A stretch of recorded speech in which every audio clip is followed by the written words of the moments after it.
I was halfway through my whiskey when the laughter hit me like a slap. Rachel, my ex-wife, walked in with her new husband Brad and his shiny pack of corporate wolves. They filled the bar with noise and champagne, bragging about their latest deal, while I sat there, invisible, like yesterday's news. Then Brad spotted me.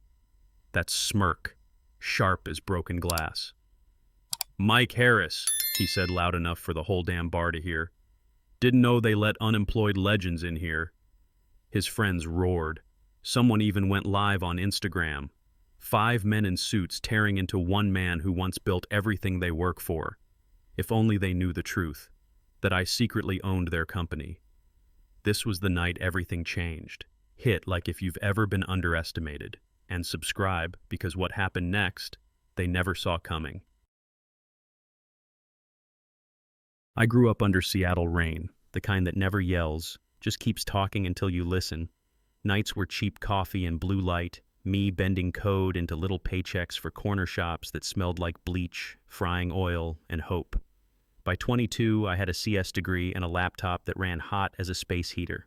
I rented a room that looked into an alley, built a tiny product, and believed work could pull a man into a better life. Then Rachel. Red coat, loud laugh, a gravity all her own. She loved people. I loved problems. We split fries in bars with sticky floors and planned futures like we had them on layaway. She pictured dinners with friends and warm, busy weekends. I pictured shipping clean builds and paying the mortgage early. We said yes to both because that's what you do when love is new and credit is good.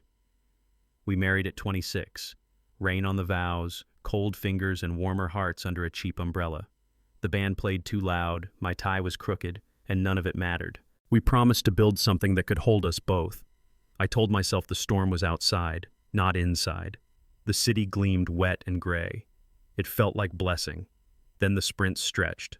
Slack dripped all day, pager duty screamed at 2:11 a.m., and I wore the same hoodie until it learned my shape. "After this release, I'll make it up to you," I told Rachel, and meant it every time. She didn't want promises. She wanted me present, phone face down, eyes not somewhere else. I called it a phase. 2 weeks, maybe 4.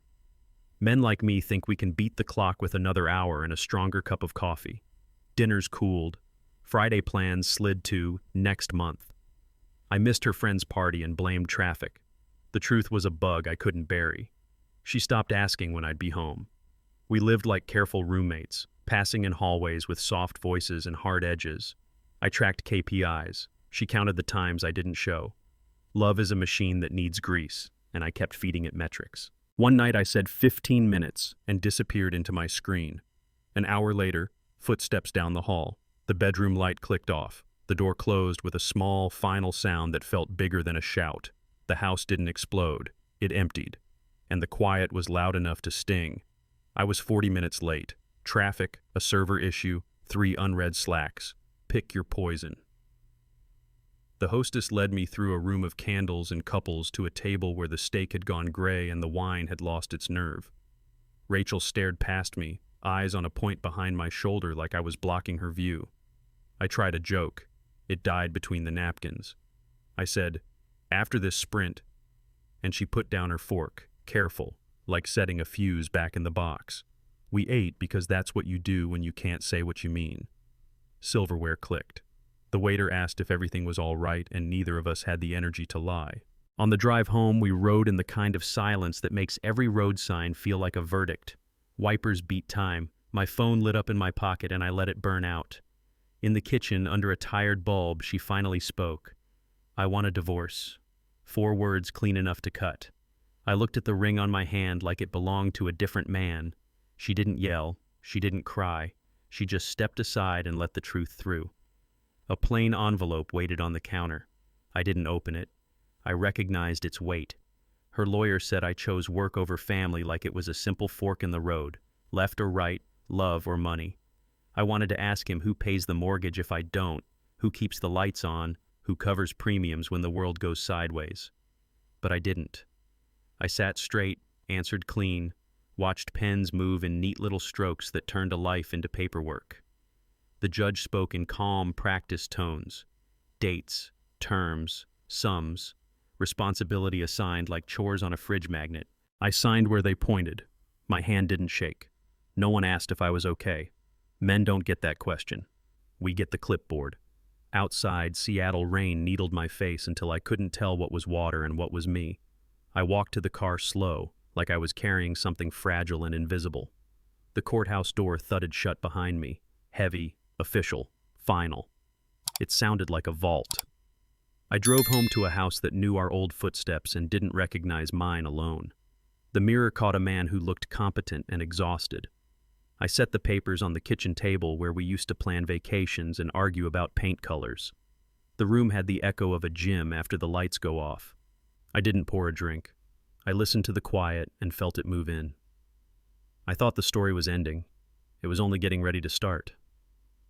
The living room stayed dark on purpose.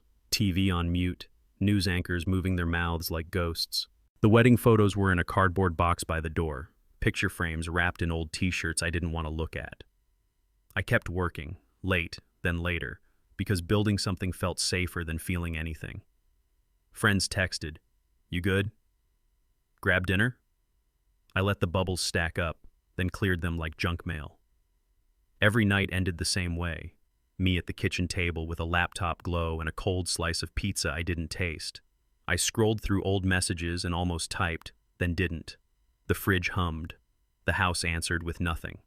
I thought about mortgage payments, premiums, the list of things a man is supposed to carry without dropping. I tried to reverse engineer the failure like a bug report. Where exactly did the code break? What did I miss? At 2 a.m., I caught my reflection in the black TV.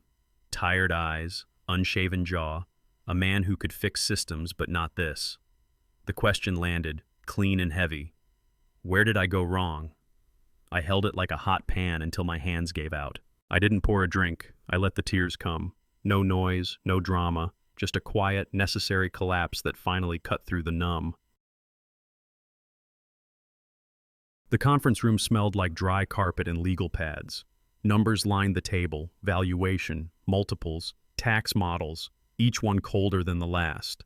My lawyer talked escrow, their banker talked synergies. I nodded and didn't pretend to care. By then I knew the company was a chapter I couldn't live inside anymore. Sometimes you don't fix the house. You hand over the keys and walk. DocuSign waited on the screen, blue flags marking where to press. I read the lines that mattered and the ones that didn't, then clicked. My name appeared in neat digital ink, and the number followed. $87,000 after tax. The room congratulated me like I'd won something. But wins come with cheering. This felt like a pressure valve finally letting go. There was a pause while the wire cleared. A paralegal brought water I didn't drink. Then the email arrived. Funds received. Done. Not triumph, just less echo in my chest. I cleaned out my office in 10 quiet minutes. 2 boxes, old notebooks, the first prototype, a photo of a team that still believed work could save them.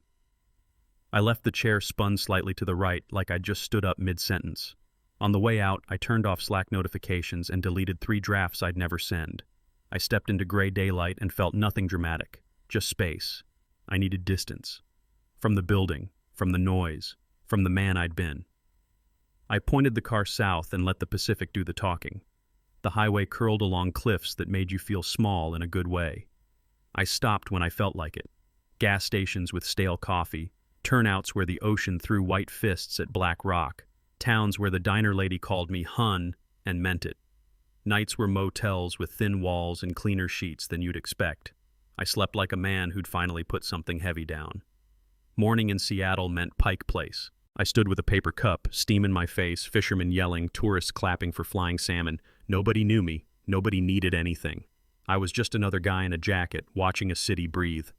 The phone stayed face down. The world kept spinning without my thumbs on it. Back on the coast, the soundtrack was Tires and Tide. I ate tacos from a truck and didn't open my laptop. I walked a beach where driftwood looked like bones of old ships. I watched kids chase waves and fathers pretend not to be scared. By the third night, the knots in my chest started to loosen.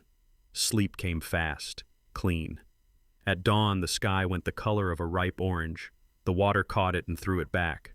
For the first time in a long time, I felt like a person, not a position. I let that feeling take the wheel. The text came while I was refilling coffee at a nameless station off 101. Corp Tech exploring strategic options. Interested? I stared at the screen too long. Corp Tech meant Brad. Brad meant Rachel. Old ghosts, new price. I put the phone in the cup holder and kept driving. The ocean didn't care. Later, in a quiet room that smelled like bleach and air freshener, I opened my laptop anyway. Report after report, product with real legs, customers who still believed, a roadmap that could actually work. Then the rot, bloated headcount in the wrong places, managers protecting turf, a culture that punished dissent and rewarded noise. Glassdoor read like a diary of small humiliations. The numbers were honest in the worst way, potential trapped in bad hands. I felt that old tug, the builder's itch. Fix the system, free the people, let the work breathe. Then I pictured Brad at the bar, the smirk, the chorus. I didn't want revenge, I wanted peace. But peace doesn't always show up where you expect it. I downloaded the data room link and sat with it. Opportunity on one side, risk on the other. Money isn't the hardest part. Judgment is. I told myself I was just looking. That's how men like me get pulled back in. We tell ourselves it's only research. I clicked the due diligence file. The page loaded like a door unlocking. I set up a holding company with a name that meant nothing and told the lawyer to keep mine off every page that mattered. We built walls of paperwork, LLCs inside LLCs, until the trail went cold. Patricia, the CEO, knew. My attorney knew. No one else needed to. I wasn't buying a trophy. I was buying a problem I believed I could solve. The deal moved in clean clicks. Term sheet, diligence, signatures stacked like shingles on a new roof. I kept reminding myself, this isn't about Brad or Rachel or late-night insults. This is about a product with a pulse and people who deserve a place to breathe. We closed on a Tuesday that looked like any other Tuesday. On my phone, welcome new owner. No confetti. Just a new weight settling where the old ones used to live. I didn't walk in swinging. I sat back and watched. Listen first, fix second. That's how you learn which beams are rotten and which can still hold. I asked Patricia for access, reports, org charts, attrition sheets. I set alerts but stayed off the radar. If you want the truth, you don't make a lot of noise. You let the building talk. Peace, not payback. That was the deal I made with myself. But peace sometimes starts by pulling the right thread and watching what falls. They thought they knew who owned them. They didn't. The truth arrived in spreadsheets and late-night PDFs. Glassdoor read like a whisper network. Favoritism, stolen credit, managers who taught fear like a core competency. Exit interviews were worse. Names repeated until they felt carved into the page. Brad, Ryan, Thomas, Jason, Greg. The stories lined up the way bad data never does. Turnover was triple the industry average in their orgs. High performers burned out or got boxed out. Promotions drifted to the loudest room, not the best work. Projects with real promise sat in cold storage because they threatened the wrong egos. I saw a prototype with teeth buried under a slide labeled later. I saw a junior engineer's idea reframed into a deck Brad presented as his own. I saw managers grading loyalty, not results. Patterns do what patterns do. They repeat. The weekly metrics trace the same ugly loop. Hire, hype, grind, quit. HR notes said, coaching plan. The graph said, revolving door. You can fix a process. You can't negotiate with contempt. I started a list, not of offenders, I already had that, of people worth betting on. Names I'd never heard before, work I wanted to hear more of. Every file opened added one more to that list, and one more to the other kind, the quiet count of folks the culture had ground down. By midnight, the picture was clear. The house wasn't haunted. It was mismanaged, and the victims had been leaving clues the whole time. The files said mentorship, but the stories said leash. Calendars blocked off at odd hours. Drop by my office meetings that stretched past dinner, feedback sessions where a woman spoke 3 sentences and a manager cut across with 10. Performance reviews full of soft compliments that turned into hard ceilings. I read Slack DMs where praise slid into pressure. Little favors owed, little boundaries moved. It wasn't blatant, it was practiced. Power doesn't need to shout when it knows the exits. In one thread, an engineer watched her feature get renamed inside a deck and presented as someone else's strategic pivot. In another, a junior asked for credit and got a lecture on team mindset. HR notes said, coaching ongoing. The data said, career stalled. I heard the same quiet line over and over. I don't want trouble.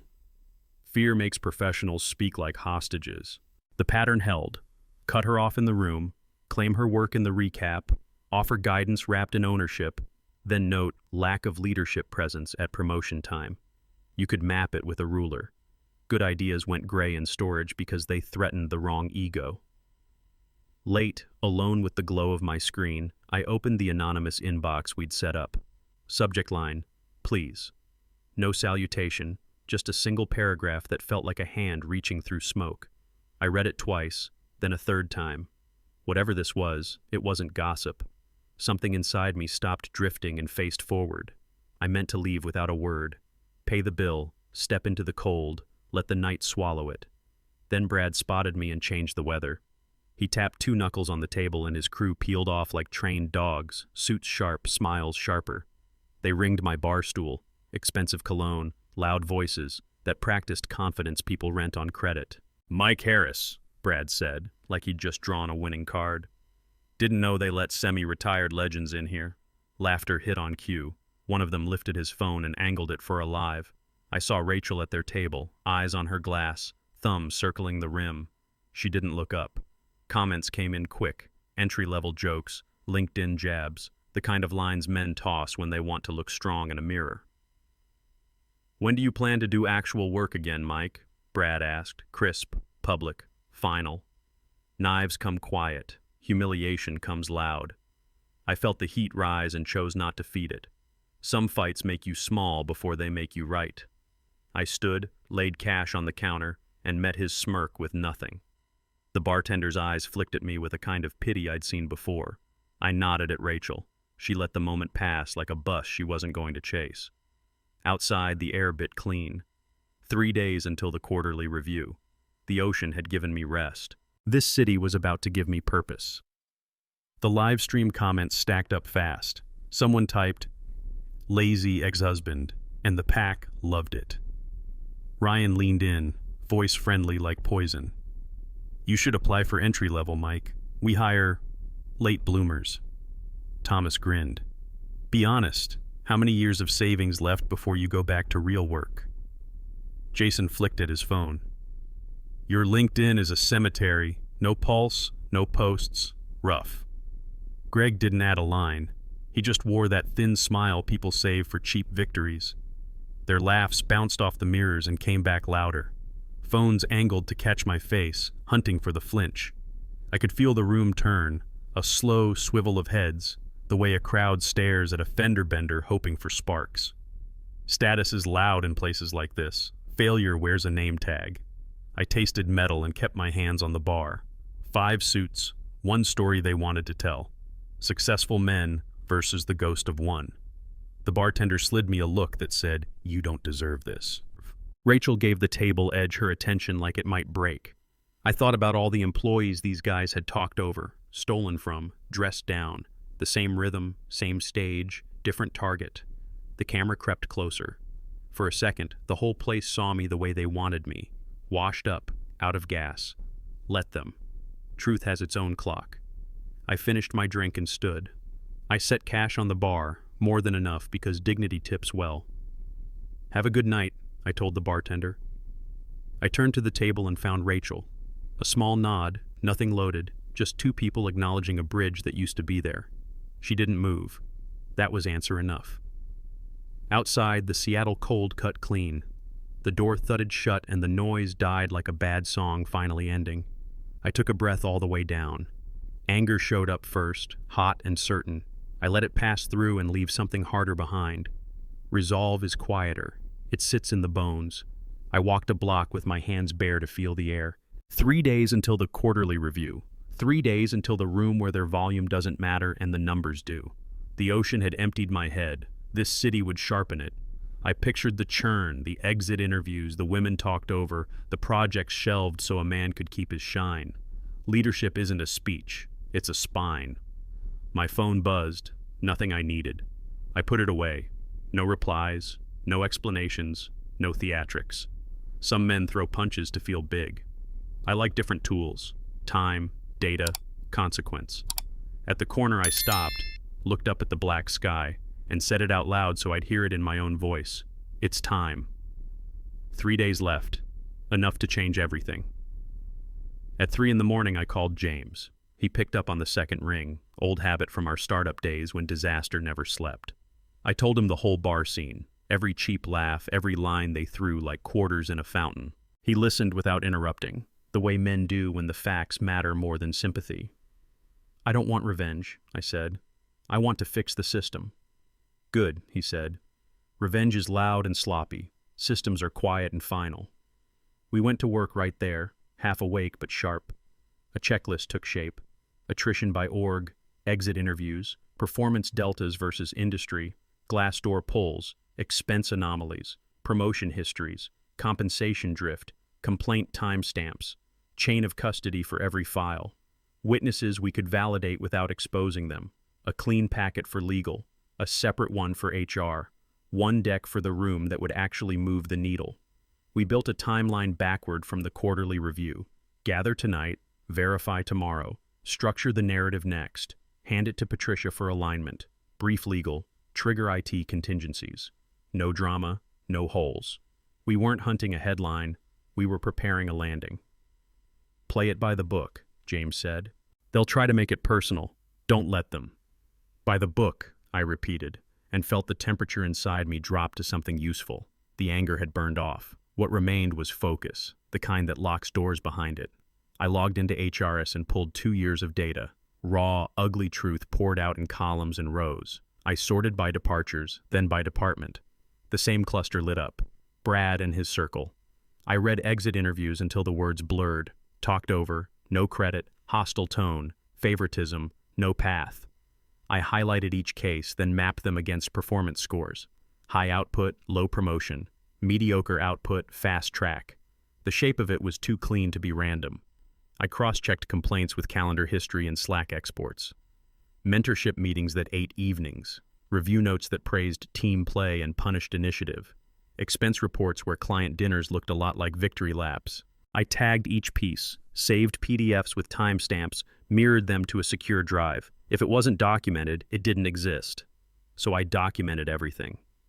Quietly, I reached out to a few people whose names came up as steady and fair. Senior ICs, a project manager everyone trusted, one HR partner who didn't flinch at hard truths. I asked for facts, not feelings.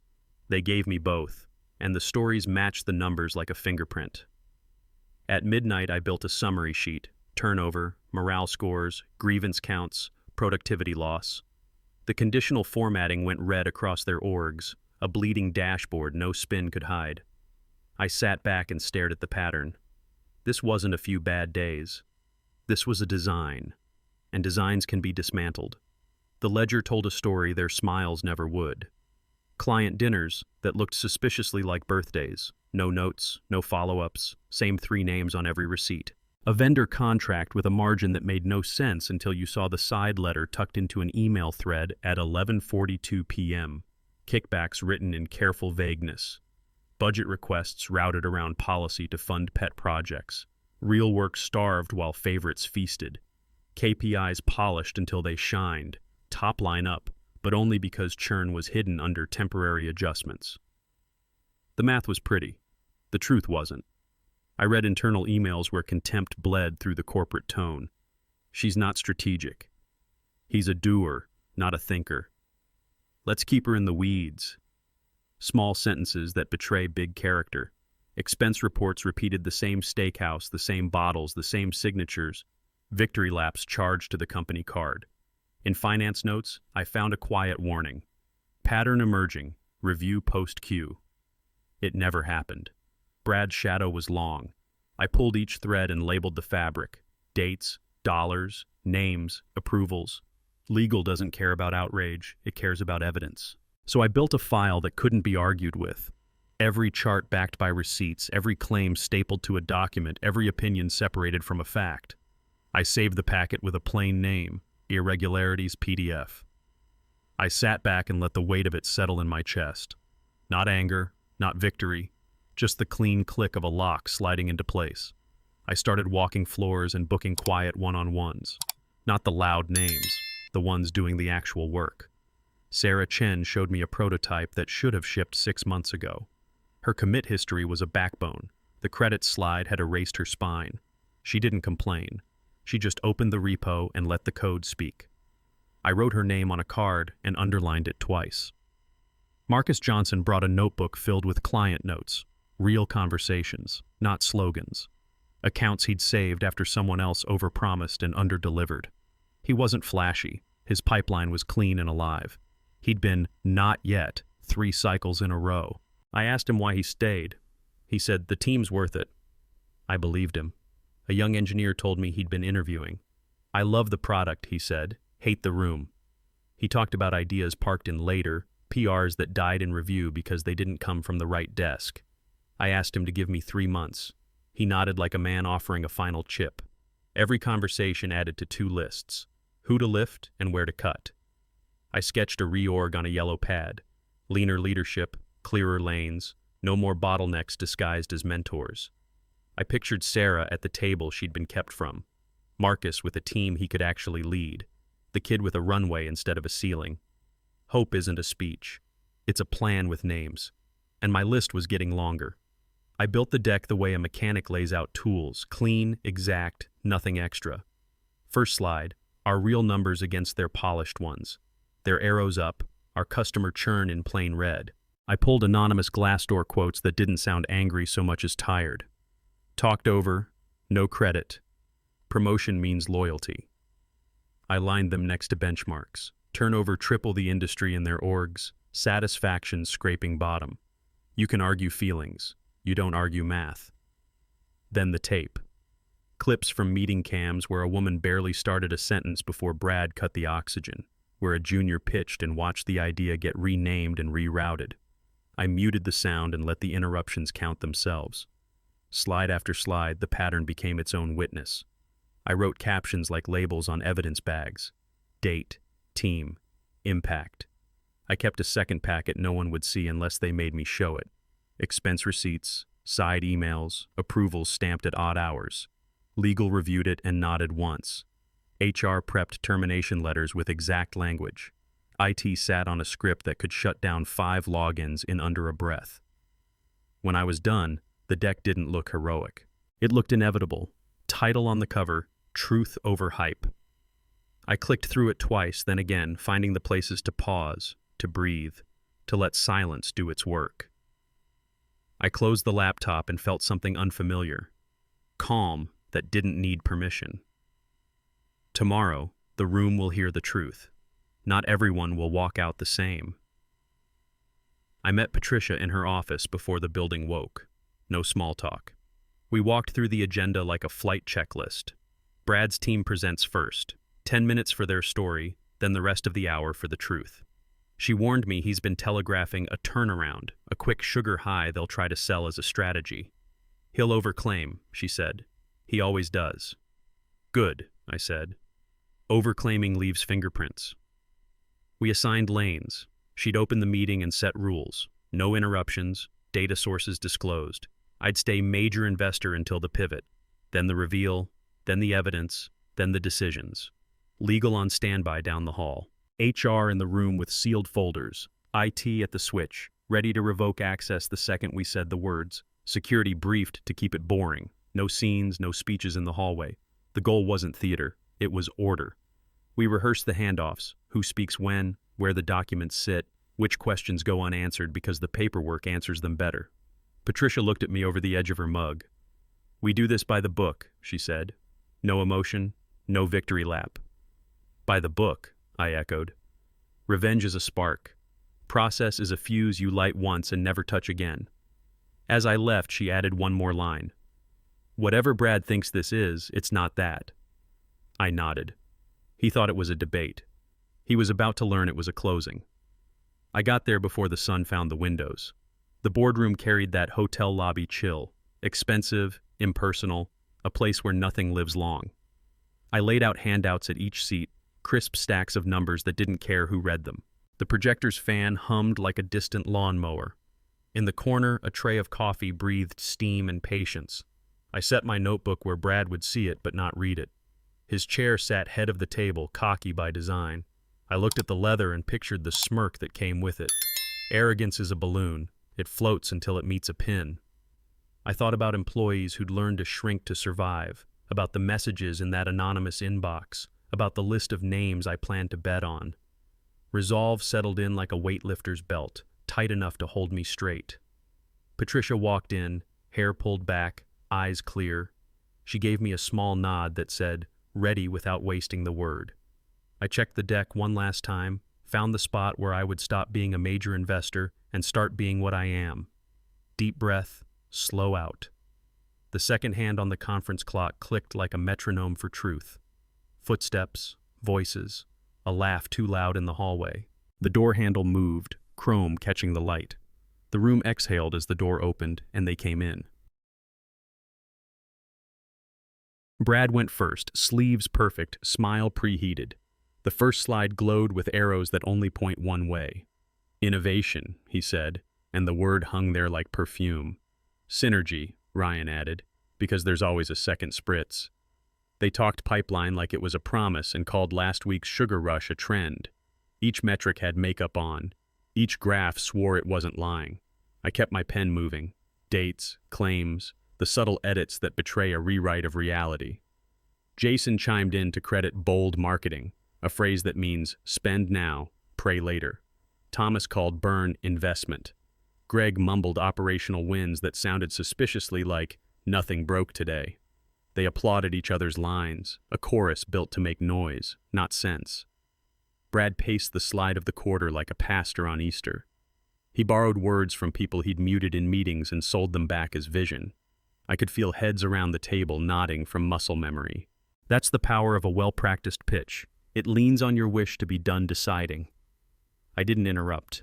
When a man is winding his own rope, you don't grab it. I wrote the last timestamp, laid the pen down, and let the silence collect dust over their final slide. Brad beamed, teeth white as a sales deck. He lifted his chin and delivered the line he'd been waiting to say all morning. "Any questions?" I stood. "Thank you," I said, steady. "I'm Mike Harris, the owner of CorpTech." The room froze like a screen that lost connection. Brad's color drained a shade you don't see in healthy men. Ryan's laser pointer clattered against the table and rolled until it hit my handout. Jason's eyes jumped to the door like there might be a fire code loophole. Greg stared at his notes as if a paragraph could save him. Thomas pressed his lips thin, counting headlines that wouldn't come. "I've listened," I said. "Now we'll look at the truth." I clicked. The title filled the wall. Truth over hype. The projector hummed. No one else did. I explained how I bought the company 3 months ago to rebuild what matters. Product, people, reputation. Not to pick a fight, but to end one that's been happening in every hallway. I kept it clean. No heat. Just the facts and the right to show them. Leadership is stewardship. Ownership is responsibility. I felt both settle in my voice. "Here's what your numbers really say," I told them. "Here's what your people actually live." I let the slide hang. Men who survive on volume hate silence because it doesn't bend. Brad swallowed, smile gone. "Mike, this isn't—" "It is," I said, and advanced to the next slide. "Let's start with customers." The room leaned forward without meaning to. First slide, churn. Not the polished version, the real drop-offs, logo by logo. Accounts we bled after promises we couldn't keep. Next, NPS sliding quarter over quarter until it hit the part of the graph where hope goes thin. I read out the complaints in plain language. Talked big, delivered late. New team every 3 months. You don't need adjectives when the customer writes them for you. Then the people. Attrition by org, no spin. Brad's in his circle at 3 times the industry. I laid industry benchmarks beside our numbers so no one could call it seasonal. I put anonymous quotes on the screen, not to shame, but to witness. Promotions go to the loudest. I pitched, he renamed it and took the credit. I stopped talking in meetings to keep my job. Heads around the table shifted. It's hard to look away when a mirror finds your face. Clip time. Meeting Cam. A woman gets 3 words out before Brad talks over her. Another clip. A junior's feature becomes our strategic pivot in Brad's mouth. I muted the audio and counted interruptions with a clicker. 12 and 9 minutes. No commentary necessary. Thomas tried to call burn investment. I clicked to gross margin. Jason said brand momentum. I clicked to pipeline quality. Ryan floated market headwinds. I showed competitor growth in the same period. Eyes turned to Brad like iron filings to a magnet. He opened his mouth, reached for a sentence, and came up with half of one. There's a reason. The numbers are the reason, I said, and moved on. By the time they realized, the system had already logged them out. I read the violations out loud, one by one, like charges on a docket. Misrepresentation of performance, retaliation against critical feedback, abuse of expense accounts, interference with promotion processes, creating a hostile environment. I cited the clauses, policy numbers, effective dates, the sentences a company writes to protect its people when leadership forgets what leadership means. No adjectives, just the spine. I laid the letters on the table, names facing down out of respect that hadn't been reciprocated. Terminations, I said, and read them in order. Brad Thompson, Ryan Daniels, Thomas Wright, Jason Alvarez, Greg Peterson. For cause. HR placed sealed envelopes in front of each. Legal nodded once. Behind the door, security waited the way good breaks wait. Quiet until called. Access has already been revoked, I added. Email, VPN, building. Company property is to be returned. Final pay processed per statute. This decision is final. Ryan reached for his phone and found nothing there. Thomas pressed a button on his laptop and watched a lock screen he didn't control. Jason stared at the letter like it might blink. I looked around the table and let my voice stay level. This is not personal. It's policy. It's performance. It's accountability. Then I said the sentence that ends arguments and begins consequences. These decisions are effective immediately. The room absorbed it the way concrete absorbs rain. No drama, no echo, just facts sinking in. Brad snapped first, as I knew he would. "You're doing this because of Rachel," he shouted, flinging her name like a wrench he hoped would jam the gears. I didn't move. "I'm doing this for the people who show up, do the work, and get talked over," I said. "For the ones who built the wins you stole. For the dignity you kept on a leash." Ryan straightened. "You know I've got friends in this industry." His voice tried to sound casual and landed on clenched. "So do I said, "and I treat mine with respect." Thomas started to argue about context. Jason mumbled something about timing. Greg stared at his hands like they were new. The buzzwords had run out of places to hide. Silence spread. Not the awkward kind, the heavy kind that follows a clean cut. People around the table held still, eyes fixed, as if movement might alter what had already happened.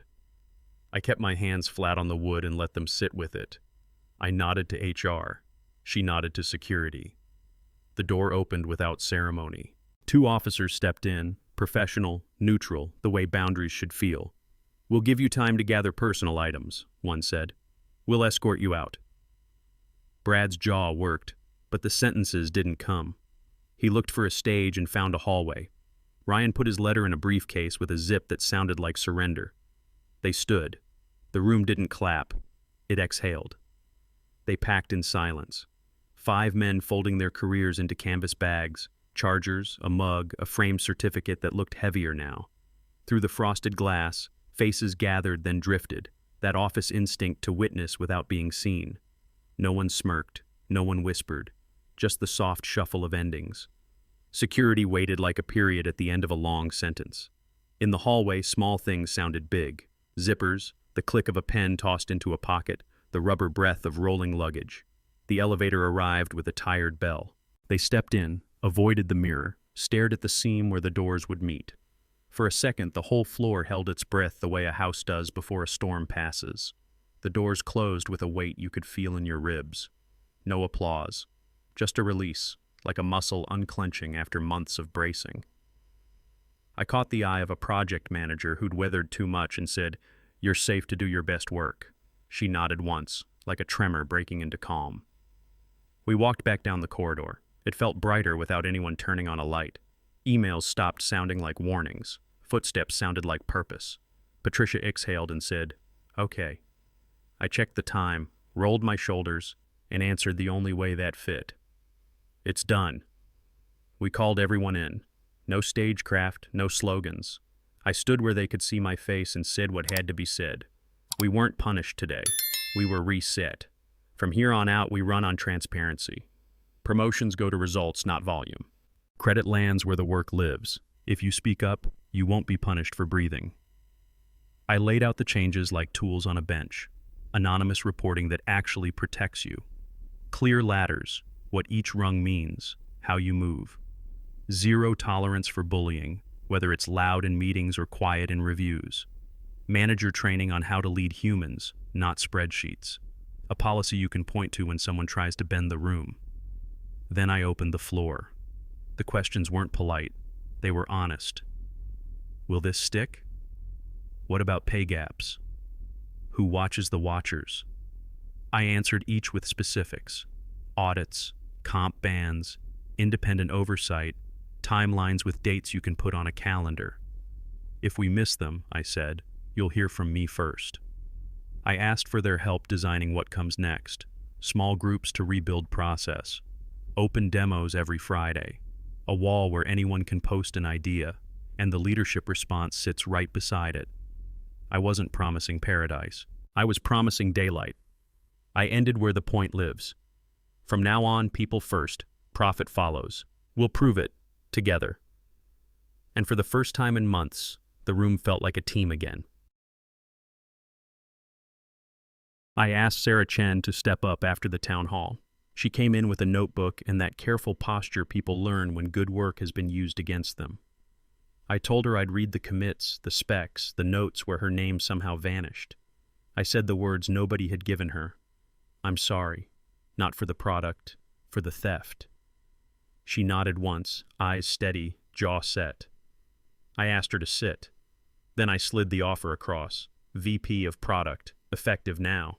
Not a title for show, a mandate to build. Pick 3 projects that should have shipped and tell me what you need, I said. She didn't look surprised. She looked ready. She listed them like she'd been rehearsing. The security module customers begged for, the lightweight client that would cut onboarding in half, the integrations partner teams kept hacking on weekends. Greenlit, I said. Team by team, hallway by hallway. The word moved faster than email. People drifted to her area like iron to a magnet.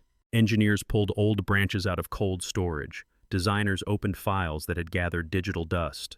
The room got loud in the right way, whiteboards filling, debates with edges but no poison. When I introduced her to the company as VP, the applause didn't sound corporate, it sounded relieved. Sarah swallowed hard, blinked once, twice. The shine in her eyes wasn't for me, it was for the work getting its name back. For the first time, the right person had the mic, and the whole company leaned in. Next was Marcus Johnson.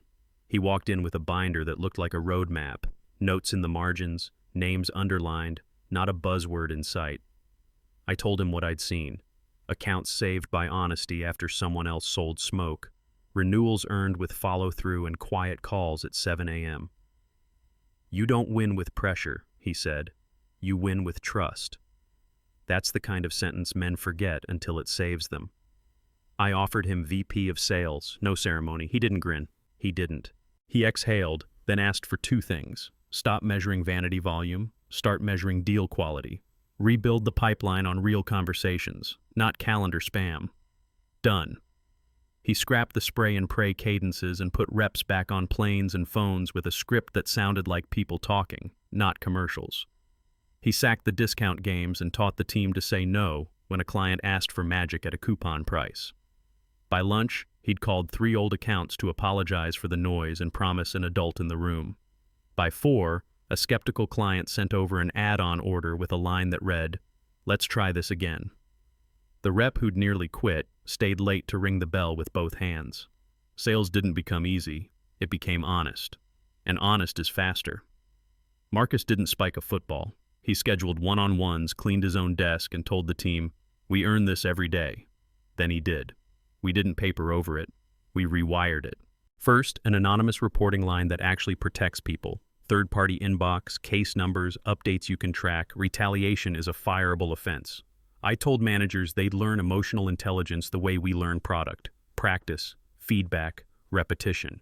If you can't listen, you can't lead. Simple. We published career ladders with real rungs, skills, outcomes, pay bands, what ready looks like. No more not a culture fit as a catch-all. If someone's blocked, it's on the manager to show the path or get out of the way. HR rolled out EAP for mental health. No stigma, no hoops, real counselors, not a brochure. I said the quiet part out loud. Men burn out too. Ask for help before you break. PTO went flexible with a spine. Take it, plan it, managers guard it. Family stuff isn't a negotiation, it's a reason.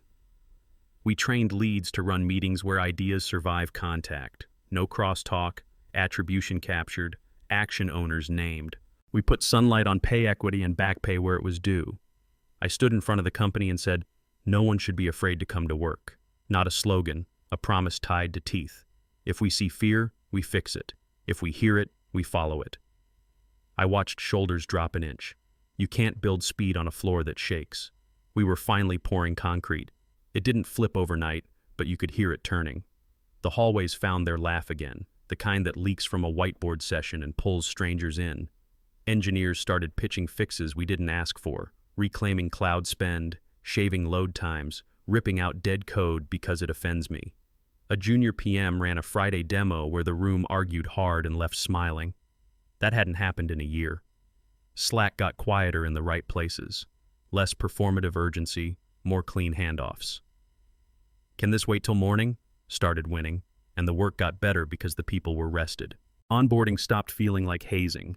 New hires had a buddy, a map, a win they could ship in week 1.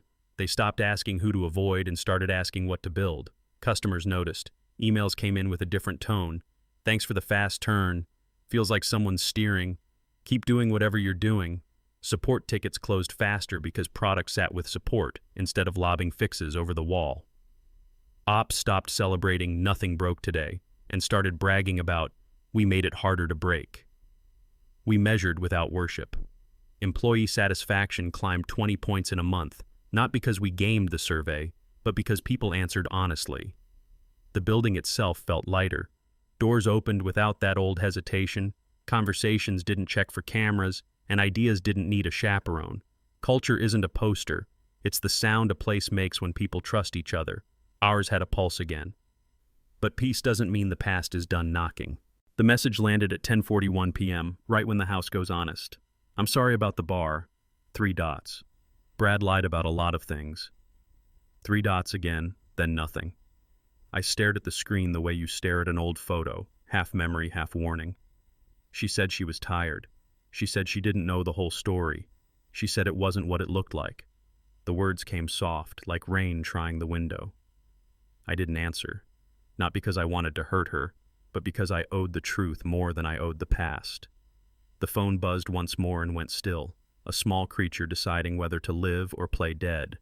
I set it face down on the table and let silence do the thinking my pride would mess up. I made tea I didn't finish, walked the hallway we used to fill with weekend plans and dumb jokes about paint colors. The place didn't echo anymore. It breathed. I thought about the bar, about men who need a crowd to feel tall, about how easy it is to confuse a loud room with a good life. I thought about the people at work finally sleeping without dread. I picked up the phone again, opened the thread, watched the 3 dots appear and vanish like a heartbeat you can't catch. Then I locked the screen. Some things don't need an answer tonight. Some things need time. We met at Starbucks by Westlake, where the city hums low and steady. She looked smaller without the noise, sleeves pulled over her hands, makeup doing its best. I'm sorry, she said first. I wanted you, not the wins. I let that sit. I forgot I was a person, I said. I treated success like oxygen and blew out our candle. We both smiled at the same dumb metaphor because sometimes truth wears clumsy shoes. We talked like adults who knew where their younger selves tripped. No blaming, no rewrites. She admitted Brad was a performance. I admitted I'd used work to dodge feelings with the same efficiency I used to ship code. She reached across the table and touched my fingers, a muscle memory more than a move. For a second, the room tilted the way it used to. I pulled my hand back, not fast, not cruel, just clear. I'm building something I can live in, I said. It needs clean lines. She nodded, eyes bright but steady. We agreed on boundaries that don't wobble. Occasional check-ins about logistics, no late-night confessions, no pretending we can unring a bell. We stood, tossed cups, walked out together and separately. On the corner, she squeezed my arm. "You look lighter," she said. "I am," I answered. "Not because I won, because I stopped carrying what isn't mine." I watched her go, then kept walking. The city felt wide enough for both of us. I started leaving the office at 5, 3 days a week, no heroics. The first day felt like skipping class. The third felt like coming up for air. I drove home with the radio low and let the evening be ordinary. I joined a climbing gym and let my hands get torn up by plastic holds instead of keyboards. Around Green Lake, I ran slow laps, not chasing time, just letting my lungs remind me I'm built for more than meetings. Weekends got simple. Home Depot runs, a cart full of mulch, a Saturday spent arguing with crabgrass and winning.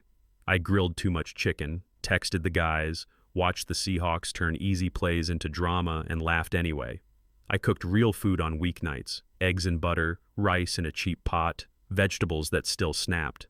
I set my phone to "Do Not Disturb" and meant it. There's a quiet you earn. I wanted that. At night, I read a paperback that smelled like dust and patience. I put the book down when my eyes got heavy instead of pushing through.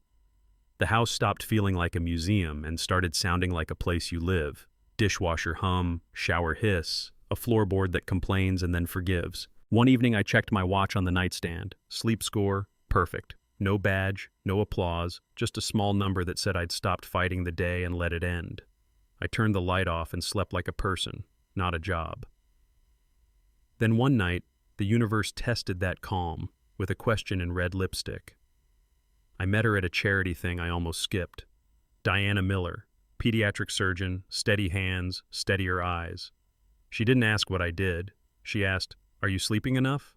Delivered like a diagnosis and a kindness. I laughed because it landed. "Working on it," I said. "Good," she answered. "Men brag about exhaustion like it's a trophy." We walked outside under a patient rain, the kind that makes the city smell clean. No performative small talk. We compared scars, hers from night shifts and parents who needed miracles, mine from startups and rooms where volume beat sense. She told me about a kid who loved dinosaurs and beat the odds by inches. I told her about a team learning to breathe again. We didn't trade titles, we traded truths. I waited for the moment she'd ask about money or press or the company. It never came. She asked what I cooked when I was tired and what song I turned up in the car. We joked about bad coffee and better boundaries.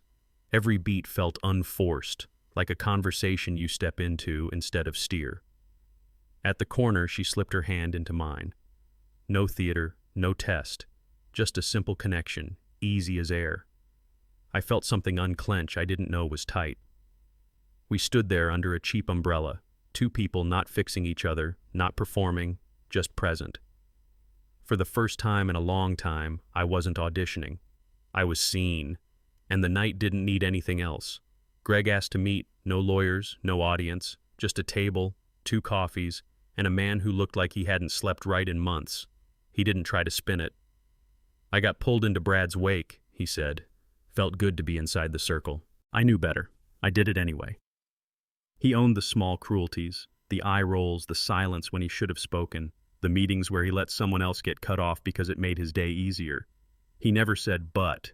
He said, "I'm sorry." I listened. Not as a judge, those hours were over, but as a man who's made his own wrong turns.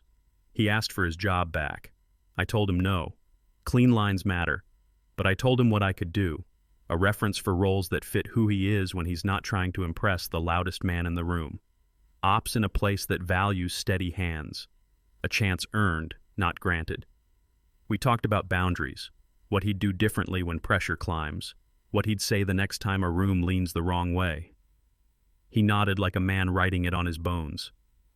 We shook hands, no theatrics, just a clear path forward. He stood, letter in his pocket, relief in his shoulders. At the door he stopped, turned back and said, "Thank you for not closing the door."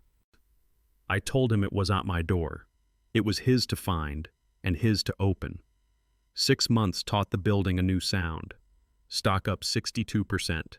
No champagne parade, just the kind of growth that comes from clean work. Retention at a high we'd never touched. 2 products out the door. Sarah's security module stopping fires before they start. The lightweight client slashing onboarding time like we promised and finally delivered. Support tickets dropped because products sat with support and built the fix into the design. Sales stopped sprinting and started compounding. Marcus's team won back accounts with straight talk and steady follow-through. Hallways buzzed with ideas that didn't need permission slips. Demos on Fridays ended with action items, not excuses. People booked PTO and actually took it. New hires asked, "Where can I help?"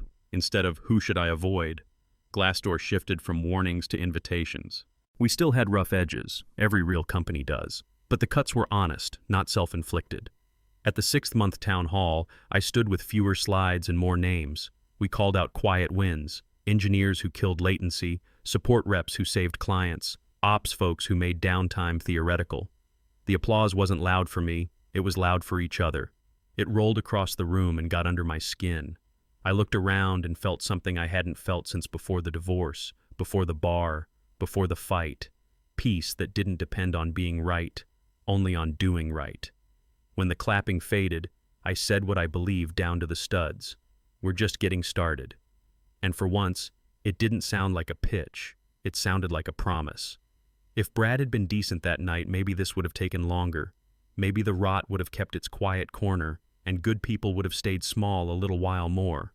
But arrogance writes its own ending. He didn't just trip, he built a ramp and ran.